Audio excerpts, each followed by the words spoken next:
ബംഗാൾ മുഖ്യമന്ത്രി മമതാ ബാനർജി വിശാല ബംഗാളിൻ്റെ പ്രധാനമന്ത്രിയാകുമോ? എനിക്കങ്ങനെ ഒരു സംശയം. കഴിഞ്ഞ ദിവസങ്ങളിലുള്ള മമതാ ബാനർജിയുടെ ചില പ്രസ്താവനകൾ അതിലേക്ക് പറയാതെ പറയുന്നുണ്ട്. അതുകൂടാതെ ബംഗ്ലാദേശിൽ നിന്നുള്ള 2 സോഷ്യൽ മീഡിയ പോസ്റ്ററുകൾ ഞാൻ പ്രേക്ഷകരെ കാണിക്കാം. അതിലൊന്ന് മിഷൻ ഇന്ത്യ, ഒരു പാറ്റൻ ടാങ്ക്, ബംഗ്ലാദേശിൻ്റെ കൊടി ഏന്തിയ ഒരു പാറ്റൻ ടാങ്ക് വരുന്നു.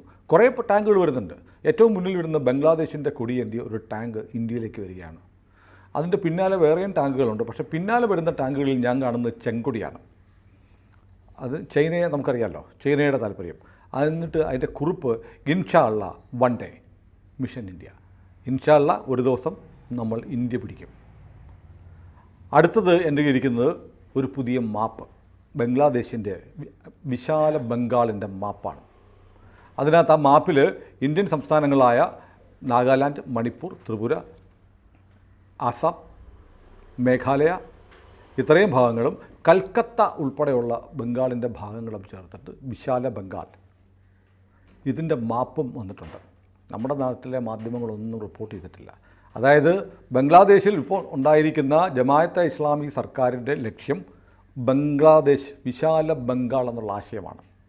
അതിനെ ചൂട് പിടിക്കുന്ന തരത്തിലാണ് മമതാ ബാനർജി ഇപ്പോൾ പ്രവർത്തിച്ചുകൊണ്ടിരിക്കുന്നത്. മമത ഇന്നലെ പറഞ്ഞു, മോദി നിങ്ങളുടെ പാർട്ടിക്കാർ ബംഗാളിനെ കത്തിച്ചാൽ ഇന്ത്യയിലെ മറ്റ് ചില സംസ്ഥാനങ്ങൾ, ഡൽഹി ഉൾപ്പെടെ ഞാൻ കത്തിക്കുമെന്ന് പറഞ്ഞു. മമത ചില തിരുത്തുകൾ പറഞ്ഞിട്ടുണ്ടെങ്കിലും ആ പരാമർശം തിരുത്തിയില്ല. ഹിമന്ത അപ്പോൾ തന്നെ സ്പോട്ടിൽ മറുപടി കൊടുത്തു, ചുവന്ന കണ്ണുകൊണ്ട് എന്നെ നോക്കരുത്, പണി ഞാൻ തരുമെന്ന് പറഞ്ഞു. പക്ഷേ ഇന്നിപ്പോൾ BJPയുടെ ബംഗാൾ സംസ്ഥാന വൈസ് പ്രസിഡന്റ് സുമിത്ര ഖാൻ പറയുന്നു, വളരെ ഗുരുതരമായ കാര്യമാണ്, കേന്ദ്ര സർക്കാർ അടിയന്തരമായി ശ്രദ്ധിച്ചില്ലെങ്കിൽ 2026 നോർത്ത് ഈസ്റ്റിനെ ഇന്ത്യയുമായി ബന്ധിപ്പിക്കുന്ന ചിക്കൻ നെക്ക് എന്ന് പറയുന്ന പോയിന്റ് മമത കട്ട് ചെയ്യും. അതോടുകൂടി ഇന്ത്യക്ക് വടക്ക് കിഴക്കൻ സംസ്ഥാനങ്ങളുമായി ബന്ധം ഉണ്ടാവില്ല. വടക്ക് കിഴക്കൻ സംസ്ഥാനങ്ങൾ കൂട്ടത്തിൽ മേഘാലയയുണ്ട്, നാഗാലാൻഡ്, മണിപ്പൂരുണ്ട്, ത്രിപുരയുണ്ട്, കട്ട് ചെയ്യും. അപ്പം Mamata Banerjee chicken neck cut ചെയ്താൽ നോർത്ത് ഈസ്റ്റ്, ഇവിടെ നേഫ എന്ന് പറയുന്ന ഈ സംസ്ഥാനങ്ങൾ ഇന്ത്യയിൽ നിന്ന് വിഭജിച്ചു പോകും. അതിനെ ചേർത്തിട്ടാണ് ബംഗ്ലാദേശിൽ നിന്ന് വിശാല ബംഗാളിൻ്റെ മാപ്പുണ്ടാക്കിയിരിക്കുന്നത്. അപ്പോൾ മമതാ ബാനർജിയുടെ ഈ ആശയവും ബംഗ്ലാദേശിൽ നിന്ന് വന്ന ഈ മാപ്പും തമ്മിൽ കണക്ട് ചെയ്ത് വായിക്കുമ്പോൾ മമതാ ബാനർജി ശ്രമിക്കുന്നത് വിശാല ബംഗാൾ ഉണ്ടാക്കാൻ ഇന്ത്യയിൽ നിന്ന് വേറിട്ട് പോകാനുള്ള ശ്രമമാണെന്ന് സംശയിച്ചാൽ തെറ്റില്ല. അപ്പോൾ ഈ സിലിഗുരി കോറിഡോർ എന്ന് പറയും, ഈ ചിക്കൻ എന്ന് പറയുന്ന സിലിഗുരി ഇടനാഴി, അതെന്താണെന്ന് അതറിഞ്ഞാലേ നമുക്ക് ബാക്കി കാര്യങ്ങൾ പറയാൻ പറ്റും. നമുക്ക് പ്രേക്ഷകരോട് പറയാം. അല്ല, ഞാനൊരു സിമ്പിൾ ചോദിക്കട്ടെ. നമ്മുടെ മിലിറ്ററി ഒരു പദപ്രയോഗമുണ്ട്, സപ്ലൈ ചെയിൻ. നോർത്ത് ഈസ്റ്റിൻ്റെ സപ്ലൈ ചെയിനാണ് ചിക്കൻ നെക്ക്, ഒറ്റ വാക്കിലല്ലേ? അതായത് ഇന്ത്യയെ വടക്ക് കിഴക്കൻ സംസ്ഥാനങ്ങളുമായിട്ട് ബന്ധിപ്പിക്കുന്ന ഇടനാഴിയാണ് ഈ 200 കിലോമീറ്ററോളം വരുന്ന ഈ സിലിഗുരി കോറിഡോർ. അതിനാണ് ചിക്കൻ നെക്ക് എന്ന് പറയുന്നത്. കോഴിക്കടുത്ത് ഒരു ഭാഗത്ത് വളരെ നാരോ ആണത് ആ പാത. അത് ഈ മമത ഇപ്പോൾ കഴിഞ്ഞ ദിവസം പറഞ്ഞല്ലോ, if you burn Bengal I will burn Assam, northeast, Uttar Pradesh, Bihar, Jharkhand, Odisha and Delhi എന്ന് പറഞ്ഞവർ, നിങ്ങൾ ഇവിടെ കത്തിച്ചാൽ, ഇവിടെ പണി തന്നാലും ഞാൻ മൊത്തത്തിൽ പണി തരും എന്ന് പറഞ്ഞത്. And your chair will be toppled, തൻ്റെ കസേര അട്ടിമറിക്കും, അതാണ് മോദിയോട് പറഞ്ഞിരിക്കുന്നത്. അപ്പോൾ അവർ ഉദ്ദേശിക്കുന്നതായിട്ട് സൗമിത്ര ഖാൻ പറഞ്ഞത് എന്താണെന്ന് വെച്ച് കഴിഞ്ഞാൽ, ഇവർ ഈ സിലിഗുരി കോറിഡോർ ഉണ്ടല്ലോ, ചിക്കൻ നെക്ക്, ഇത് അടയ്ക്കും. മമതാ ബാനർജി അടച്ചു കഴിഞ്ഞാൽ നോർത്ത് ഈസ്റ്റ് ഇന്ത്യയിൽ നിന്ന് വേർപെട്ടു. അതാണ് അവരുടെ ഉദ്ദേശം. അപ്പോൾ 2026 തെരഞ്ഞെടുപ്പിൽ അവർ ജയിച്ചാൽ അവരിത് ചെയ്തിരിക്കും. ഇതാണ് സൗമിത്ര ഖാൻ എന്ന് പറഞ്ഞിരിക്കുന്നത്. അപ്പോൾ എന്നിട്ട് മമത പറഞ്ഞിരുന്നു, ഇത് ബംഗ്ലാദേശ് എനിക്ക് പ്രിയപ്പെട്ട രാജ്യമാണ്, നമ്മുടെ ഭാഷയാണ് അവിടെ സംസാരിക്കുന്നത്, നമ്മുടെ സംസ്കാരമാണ് അവരുടെ. അതുകൂടാതെ പറഞ്ഞു ഐ ലവ് ബംഗ്ലാദേശ് എന്നും പറഞ്ഞു. അതൊക്കെ പറഞ്ഞു. അപ്പോൾ അത്രയും കൂടിയൊക്കെ അവർ പറഞ്ഞ സ്ഥിതിക്ക് സിലിഗുരി കോറിഡോർ എന്ന് പറഞ്ഞാൽ ഇത് ആ ഇടനാഴിയിലെ ഏറ്റവും ചിക്കൻ നെക്കില്ലേ, കഴുത്ത്, ആ ഭാഗം നാരോ വരുന്നത് 20-22 കിലോമീറ്റർ വിട്ട് മാത്രമേ വരുള്ളൂ. ഇത് 170/60 കിലോമീറ്റേഴ്സ് ആണെന്ന് ഒരിടത്ത് കാണുന്നുണ്ട്. എന്നാൽ 200 കിലോമീറ്റർ ആണെന്ന് വേറൊരു എസ്റ്റിമേറ്റും കാണുന്നുണ്ട്. എന്തായാലും വലിയ വ്യത്യാസമൊന്നുമില്ല. വീതി 17 മുതൽ 60 കിലോമീറ്റർ വരെ. ഓരോ സ്ഥലത്തും ഓരോ തരത്താണ് ആ കോറിഡോർ പോകുന്നത്. 17 മുതൽ 60 വരെ, 20-22 ഏറ്റവും നാരോ ആയിട്ടുള്ള ആ നെക്ക് എന്ന് പറയുന്ന ആ ഭാഗത്ത് 4700 ചതുരശ്ര മൈൽ വരും മൊത്തം ഈ കോറിഡോർ. ഇതിൽ സിലിഗുരിക്ക് ചുറ്റുമായിട്ടാണ് ഈ വരുന്നത്, നഗരത്തിന് ചുറ്റും. വടക്ക് കിഴക്കുള്ള 7 സംസ്ഥാനങ്ങളെ ഇന്ത്യയുമായിട്ട് അത് ബന്ധിപ്പിക്കുന്നു. ഇരുവശവും ഈ ഇടനാഴിയുടെ ഇരുവശത്തും, ഒരു വശത്ത് നേപ്പാൾ, മറ്റേ വശത്ത് ബംഗ്ലാദേശ്. ഭൂട്ടാൻ ആണ് വടക്കേ അറ്റത്ത്. മുമ്പ് സിക്കിമായിരുന്നു വടക്കേ അറ്റത്ത്. പിന്നെ സിക്കിം ഇന്ത്യയായിട്ട് മെർജ് ചെയ്തല്ലോ, അതുകൊണ്ട് ഭൂട്ടാനാണിപ്പോൾ വടക്കേ അറ്റത്ത്. 1975 സിക്കിം ഇന്ത്യയിൽ ലയിച്ചു. അപ്പോൾ സിലിഗുരി കോറിഡോർ എന്ന് പറയുന്നത് വടക്ക് കിഴക്കൻ സംസ്ഥാനങ്ങൾ മാത്രമല്ല, ഭൂട്ടാൻ, നേപ്പാൾ, ബംഗ്ലാദേശ്, സിക്കിം, ഡാർജിലിംഗ് എന്നിവയും ഇന്ത്യയുമായിട്ട് ബന്ധിപ്പിക്കുന്നത് ഈ ഇടനാഴി തന്നെ ആണ്. ഇത് 1947-48 കാലത്ത് ബംഗാൾ വിഭജനം നടന്നല്ലോ.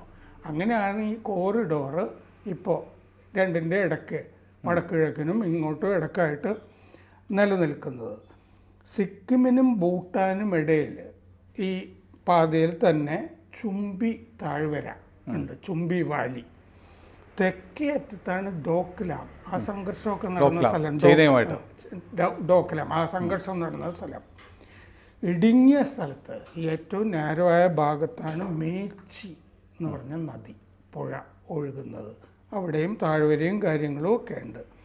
ഇന്ത്യ ചൈനയുമായിട്ടുള്ള അതിർത്തിയിൽ ഈ ഭാഗത്താണ് റോഡുകളൊക്കെ പണിതുകൊണ്ടിരിക്കുന്നത് ഇപ്പോൾ, അടിസ്ഥാന സൗകര്യ സംഗതികളൊക്കെ. അപ്പോൾ ശരിക്കും വല്ലാത്തൊരു ഭീഷണിയാണ് മമത മുഴക്കിയിരിക്കുന്നത്. ശരിക്കും ഇതൊക്കെ കേൾക്കുന്നത് നമ്മുടെ പ്രേക്ഷകർ വന്ന് ചോദിക്കുന്നുണ്ട്. ഒരാൾ ഇന്നലെ ഒരു കമൻറ്റ് ചെയ്യാൻ വായിച്ചു, ആ ചള്ള് പെണ്ണുമ്പിള്ളെ ചവിട്ടിക്കൂട്ടി ദൂരെ കളയാൻ നരേന്ദ്രമോദിക്ക് കഴിയുന്നില്ലേ എന്ന്. കാരണം ഓരോ ദിവസവും മമതാ ബാനർജിയുടെ രാജ്യവിരുദ്ധമായ പ്രസ്താവനകളുടെ ആക്കവും തൂക്കവും മൂർച്ചയും കൂടുകയാണ്. എന്നിട്ടും കേന്ദ്രം അനങ്ങുന്നില്ല. ഇപ്പോൾ ഇന്നിപ്പോൾ BJP നേതാക്കന്മാർ ഗവർണർ ആനന്ദബോസിനെ കണ്ടിട്ടുണ്ട്, പക്ഷേ കാര്യങ്ങളൊന്നും നടക്കുന്നില്ല. ഇന്നലത്തെ അവരുടെ പ്രസ്താവന നോക്കൂ. അവർ ഛാത്രപരിഷത്തുകാരോട്, അവരുടെ TMCയുടെ വിദ്യാർത്ഥി സംഘടനക്കാരോട് പറയുകയാണ്, നിങ്ങൾ കണ്ടറിഞ്ഞ് ചെയ്യുകയാണ് വേണ്ടത്. പ്രതികാരം ചെയ്യാനൊന്നും ഞാൻ ഇതുവരെ ആലോചിച്ചിട്ടില്ല, എനിക്ക് എൻ്റെ അജണ്ടയിൽ ഉണ്ടായിരുന്നില്ല, ഇനി ഞാനത് പറയുന്നില്ല, നിങ്ങൾ കണ്ടറിഞ്ഞ് ചെയ്തോളൂ. കടിക്കുന്നവരെ തിരിച്ച് കടിക്കാൻ പറ്റിയില്ലെങ്കിൽ ചീറ്റുകയെങ്കിലും വേണം എന്ന് മമത അവരുടെ യുവജന സംഘടനയുടെ പ്രവർത്തകരോട് പറയുകയാണ്. ഇതുവരെ പ്രതികാരം എൻ്റെ അജണ്ടയിൽ ഉണ്ടായിരുന്നില്ല, ഇനി നിങ്ങൾ കണ്ടറിഞ്ഞു ചെയ്യണം എന്ന് പറഞ്ഞാൽ അതിൽ നിന്ന് എന്താണ് വ്യക്തമാകുന്നത്? ഇന്നലെ മമത നടത്തിയ പ്രസംഗമാണ്. അതെ, പതിവ് പോലെ നമ്മുടെ മാധ്യമങ്ങളിലില്ല. അതിപ്പോൾ നമ്മുടെ ഇല്ല. മറ്റേത് if you burn Bengal I will burn everything and I will topple your chair എന്ന് പറയുന്നത് ബുധനാഴ്ച പറഞ്ഞതാണ്. അതുമില്ല, നമ്മുടെ പത്രങ്ങളിൽ വന്നിട്ടില്ല. അപ്പോൾ ഇങ്ങനെ ഒരു പ്രസംഗത്തിൽ എന്തോ പറഞ്ഞു എന്നായിരിക്കും ഈ പത്രപ്രവർത്തകരുടെ ധാരണ. അതെ, ദിനേന മമത ഇന്ത്യ വിരുദ്ധമായ കാര്യങ്ങൾ ഇങ്ങനെ പ്രചരിപ്പിക്കുകയും അതിനുവേണ്ടി ജനങ്ങളെ ആഹ്വാനം ചെയ്യുകയാണ്. ദേശവിരുദ്ധതയും വിഘടനവാദവും. അതിനിടയ്ക്കാണ് മമത ഇങ്ങനെ നിൽക്കുമ്പോഴാണ് ബംഗ്ലാദേശിൽ നിന്ന് ഈ സൈഫുൽ ഇസ്ലാം റാക്കിൻ 7 എന്നുള്ള അക്കൗണ്ടിൽ നിന്നാണ് ഞാൻ ആദ്യം പറഞ്ഞിരിക്കുന്ന പോസ്റ്റുകൾ വരുന്നത്. ഒരു ദിവസം നമ്മളെ ഇന്ത്യ കീഴടക്കും ഇൻഷാ അല്ലാഹ്, വിശാല ബംഗാൾ. അപ്പോൾ ഈ വിശാല ബംഗാൾ എന്നുള്ള ആശയത്തിന് വേണ്ടി കാത്തിരിക്കുന്ന ആൾ ഒരു തർക്കവുമില്ല, മമതാ ബാനർജിയാണ്. മാത്രമല്ല അവർക്ക് വിദേശ ബന്ധങ്ങളുണ്ട് എന്നും ചില റിപ്പോർട്ടുകളിൽ കാണുന്നുണ്ട്. അങ്ങനെ നമ്മൾ നോക്കുമ്പോൾ ബംഗ്ലാദേശിലെ ഷെയ്ഖ് ഹസീന ഒരു ക്രിസ്ത്യൻ രാജ്യത്തിൻ്റെ കാര്യം പറഞ്ഞിരുന്നില്ലേ? ബംഗ്ലാദേശിലെ ചിറ്റഗോങ്, മ്യാൻമാർ, മണിപ്പൂരിൻ്റെ ചില ഭാഗങ്ങൾ, നാഗാലാൻഡിൻ്റെ ചില ഭാഗങ്ങളൊക്കെ ചേർത്തിട്ട് സോഖം എന്ന് പറഞ്ഞിട്ടൊരു ക്രിസ്ത്യൻ രാജ്യം ഉണ്ടാക്കാനായിട്ട് അമേരിക്കയിലെ ബാപ്റ്റിസ്റ്റ് സഭ, ഡൊണാൾഡ് ലൂ ആണ് അതിൻ്റെ പിന്നിൽ. ഡൊണാൾഡ് ലൂ, അതെ, അസിസ്റ്റന്റ് സെക്രട്ടറിയാണ് അയാൾ. വൈറ്റ് മാൻ എന്ന് പറഞ്ഞു, പിന്നീട് അയാളുടെ പേരൊക്കെ നമുക്ക് മനസ്സിലായി ഡൊണാൾഡ് ലൂ ആണെന്നുള്ളത്. ഇത് ബംഗ്ലാദേശ് അട്ടിമറി നടക്കുന്ന സമയത്ത് സുനിൽ ഇല്ലാത്തപ്പോൾ ഈ ലൂവിനെ പറ്റി വിശദമായിട്ട് നമ്മളിവിടെ ചർച്ച ചെയ്തിരുന്നു. അയാൾ വേറെ പല സ്ഥലത്തും ഈ ഇത്തരം വിദ്യാർത്ഥികളെ ഉപയോഗിച്ച് പ്രക്ഷോഭമൊക്കെ നടത്തിയിട്ടുള്ള ആളാണ്. മുമ്പ് അല്ല, ഹസീന രാജിവെക്കുന്നതിന് മുമ്പ് ലൂ അവിടെ പോയിരുന്നു. അതെ പോയിരുന്നു. അയാൾ ഇവിടെ വന്നത്, ഇന്ത്യയിൽ വന്നപ്പോൾ ഡൽഹിയിൽ ഇറങ്ങുന്നതിന് പകരം ചെന്നൈയിലാണ് ഇറങ്ങിയത്. അതെ, ചെന്നൈയിലാണ് ഇറങ്ങിയത്. പിന്നെയുള്ള കാര്യം സ്റ്റാലിനെ കണ്ടു. അത് സംബന്ധിച്ച് അയാളുടെ വിശദീകരണം വന്നത് ഞാൻ എവിടെയോ വായിച്ചത്, സൗത്ത് ഇന്ത്യയുമായുള്ള US-ന്റെ ബന്ധങ്ങൾ മെച്ചപ്പെടും. സൗത്ത് ഇന്ത്യ വേറെ രാജ്യമാണ്. അത് അമേരിക്കൻ എംബസി തന്നെ ഇറക്കിയ പത്രക്കുറിപ്പിൽ ഇത് പറഞ്ഞു. അതെ അതെ. എന്നിട്ട് അല്ല, അമേരിക്കൻ കോൺസുലർമാരും സ്ഥാനപതികളും ഇപ്പോൾ ചെയ്യുന്നത് എന്താ, ഒവൈസിയെ കാണുന്നു, കാശ്മീരിൽ പോയിട്ട് ഷേഖ് അബ്ദുള്ളയെ കാണുന്നു. അപ്പോൾ ഇന്ത്യ സർക്കാരിനെതിരെ നിലപാടെടുക്കുന്ന ആളുകളെ പരസ്യമായി പോയി കാണുകയാണ് അമേരിക്കയുടെ ഇന്ത്യ സ്ഥാനപതിമാർ. വളരെ പ്രധാനപ്പെട്ട കാര്യം പറഞ്ഞോട്ടെ. കഴിഞ്ഞ കൊല്ലം രാഹുൽ ഗാന്ധി അമേരിക്കയിൽ പോയല്ലോ. ഈ സുനിത വിശ്വനാഥൻ ഹഡ്സൺ ഇൻസ്റ്റിറ്റ്യൂട്ടിലൊക്കെ കൊണ്ടു നടന്നു. നാഷണൽ പ്രസ് ക്ലബ്ബിൽ പത്രസമ്മേളനമൊക്കെ നടത്തി. അത് കഴിഞ്ഞ് നമ്മളെ ഇന്ത്യൻ വിദേശകാര്യ വകുപ്പിനെ, സർക്കാരിനെ അറിയിക്കാതെ രാഹുൽ ഗാന്ധി വൈറ്റ് ഹൗസിൽ രഹസ്യ സന്ദർശനം നടത്തി. അങ്ങനെ രഹസ്യ സന്ദർശനം നടത്തിയപ്പോൾ വൈറ്റ് ഹൗസിൽ ഈ ലൂവിനെ രാഹുൽ ഗാന്ധി കണ്ടിരുന്നു എന്ന് കേൾക്കുന്നു. അല്ല, മൊത്തത്തിൽ കാര്യങ്ങൾ ബംഗാളിനെ സംബന്ധിച്ച് ബംഗ്ലാദേശ് ഇന്ത്യയിൽ ആവർത്തിക്കും എന്ന് ചില ആളുകൾ പറഞ്ഞത് വെറുതെ തമാശയായിട്ട് നമുക്ക് തോന്നിയെങ്കിലും അങ്ങനെയല്ല. അതിൽ ചില കാര്യങ്ങളുണ്ട്. കാരണം നമ്മുടെ തൊട്ടടുത്ത് കിടക്കുന്ന സാറടക്കം പറഞ്ഞ ഭൂട്ടാൻ എന്നൊരു രാജ്യമുണ്ട്. ഭൂട്ടാൻ രാജ്യത്ത് വളരെ ചെറിയ രാജ്യമാണ്. ഭൂട്ടാൻ്റെ വിദേശ നയം തീരുമാനിക്കുന്നതും സൈനിക നയം തീരുമാനിക്കുന്നതും ഇന്ത്യയാണ്. ഭൂട്ടാൻ്റെ പട്ടാളം എന്ന് പറഞ്ഞാൽ ഇന്ത്യൻ ആർമിയാണ്. അപ്പോൾ ഇന്ത്യയുടെ ഒരു സാമന്ത രാജ്യമാണ്. അപ്പോൾ ഇന്ത്യക്കൊരു സാമന്ത രാജ്യമുള്ളത് പലർക്കും ഇഷ്ടമല്ല. അവിടെ ഭൂട്ടാൻ ആകെ എംബസി തുറക്കാൻ സമ്മതിച്ചിട്ടുള്ള കുവൈറ്റിന് മാത്രമാണ്. കുവൈറ്റ് എംബസി, അമേരിക്കയ്ക്ക് പോലും ഭൂട്ടാൻ എംബസി തുറക്കാൻ സഹായിച്ചിട്ടില്ല. US പൗരന്മാർക്ക് ഭൂട്ടാനിൽ പോകണമെന്നുണ്ടെങ്കിൽ ഇന്ത്യയിലെ ഡൽഹിയിലെ എംബസിയിൽ വന്നിട്ട് അവിടെ നിന്ന് പ്രോസസ്സ് ചെയ്തിട്ടേ പോകാൻ പറ്റുള്ളൂ. അപ്പോൾ ഇങ്ങനൊരു ഭൂട്ടാൻ, ഇപ്പം ബംഗ്ലാദേശ് ഇന്ത്യയോട് വളരെ അടുപ്പമുള്ള ഹസീന ഇന്ത്യക്ക് വിധേയമായി നിൽക്കുന്ന ഒരു പ്രധാനമന്ത്രിയായിരുന്നു. അതുകൊണ്ട് ബംഗ്ലാദേശിനെ അട്ടിമറിച്ചു. ഇനി അപ്പുറത്ത് മ്യാൻമറുമായിട്ട് നമുക്ക് നല്ല ബന്ധമല്ല. അവിടെ ആഭ്യന്തര കലാപവും വലിയ പ്രശ്നങ്ങളാണ്, വലിയ കലാപങ്ങളാണ്. അത് മറ്റേ ഈ മണിപ്പൂരിലെ പ്രശ്നങ്ങൾ വരെ അതിന്റെ ലിങ്ക് മ്യാൻമർ വരെ കിടക്കാണ്. അപ്പോൾ ഭൂട്ടാൻ ഇങ്ങനെ സ്റ്റേബിൾ ആയിട്ട് നിൽക്കുകയും ഇന്ത്യയുടെ സാമന്ത രാജ്യം, അവരുടെ വിദേശ നയവും സൈനിക നയവും നമ്മളാണ് തിരുമിക്കുക പറഞ്ഞാൽ നമ്മുടെ അടിമ രാജ്യമാണ്. അവർക്ക് ഹാപ്പിനെസ് ഇൻഡെക്സിൽ ലോകത്തെ ഏറ്റവും മുൻനിൽക്കുന്ന രാജ്യമാണ്. ലോകത്തെ ഏറ്റവും സന്തോഷവാന്മാരായ ജനത ഭൂട്ടാനികളാണ്. അപ്പോൾ ഇനി അടുത്ത ഒരു അട്ടിമറി ഒരുപക്ഷെ സംഭവിക്കാൻ പോകുന്നത് അമേരിക്കൻ എംബസി പോലും തുറക്കാൻ സമ്മതിക്കാത്ത ഭൂട്ടാനിൽ ഇന്ത്യക്കുള്ള ഈ അധീശത്വം വേണ്ട എന്ന് അമേരിക്ക തീരുമാനിച്ചാൽ അടുത്ത അട്ടിമറി ഭൂട്ടാനിലായിരിക്കും. അപ്പോൾ ഇന്ത്യയുടെ ചുറ്റും ഉള്ള ഇന്ത്യ വളയപ്പെട്ട് കിടക്കുകയാണ്.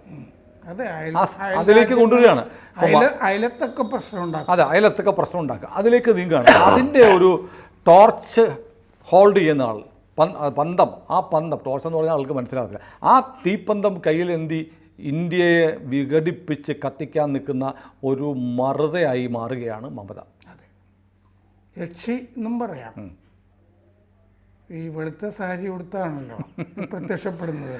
ഇന്നലെ മമത ജയ്ക് ഷായ്ക്ക് ഇതിൻ്റെ പുതിയ സ്ഥാനപദവി കിട്ടപ്പോൾ കളിയാക്കി ഒരു പോസ്റ്റ് ഇട്ടു. അപ്പോൾ അതിന് താഴെ നമ്മുടെ രാജ്യത്ത് പലതും സംഭവിക്കുന്നുണ്ട്. ചിലർ ട്വിറ്ററിൽ കണ്ടതാണ്, ചിലർ മക്കളെ അനന്തരവനെന്നും വിളിക്കുമെന്ന്. No more comments. കൂടുതൽ വാർത്തകളും വിശേഷങ്ങളും നിങ്ങളിലേക്ക് എത്താൻ ABC മലയാളം സബ്സ്ക്രൈബ് ചെയ്യുക, ബെൽ ബട്ടണും അമർത്തുക.